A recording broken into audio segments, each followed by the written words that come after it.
libération. Le verdict annulant 2 accords commerciaux entre l'UE et le Maroc relatifs au secteur de la pêche et de l'agriculture et qui incluaient illégalement le territoire du Sahara occidental suscite encore des réactions qui appellent au respect du droit international. La Cour de justice de l'Union européenne a affirmé que le Front Polisario était le représentant unique et légitime du peuple sahraoui, lui garantissant le droit de plaider devant les tribunaux de l'UE au nom du peuple du Sahara occidental. La décision de la Cour de justice de l'Union européenne au sujet du Sahara occidental continue de susciter des réactions en chaîne.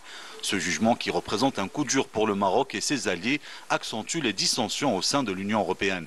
L'Allemagne a rapidement exprimé son soutien à la décision, appelant au respect de la justice européenne. D'autres pays membres semblent suivre cette voie, divisant ainsi l'Europe sur la question sahraoui, comme le montrent les médias belges. Je crois que l'exécutif européen ressent une extrême gêne après avoir été condamné par la Cour de justice de l'Union européenne parce qu'il a entériné des accords avec le Maroc. Pour le peuple sahraoui, il s'agit d'une nouvelle victoire dans leur lutte pour la reconnaissance du Sahara occidental. La Cour confirme une nouvelle fois que toute exploitation des ressources du Sahara sans leur consentement est illégale. Cette décision remet en cause les intérêts du Makhzen et renforce l'idée que la question sahraoui demeure une affaire de décolonisation non résolue. Cette décision est une victoire contre ce type d'accord signé avec le Maroc, qui inclut un autre pays que celui concerné. Ils occupent les terres du Sahara occidental et l'Union européenne doit être prudente. Nous soutenons non seulement nos frères et sœurs au Sahara occidental, mais aussi dans toutes les régions du monde.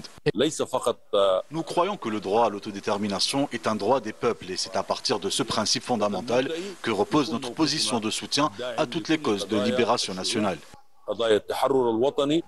Et cette décision va au-delà des frontières européennes. Aux Nations Unies, elle est perçue comme un soutien majeur à la cause sahraoui. La Cour européenne rappelle que seule la population sahraoui détient la souveraineté sur ses richesses et réaffirme son droit à l'autodétermination.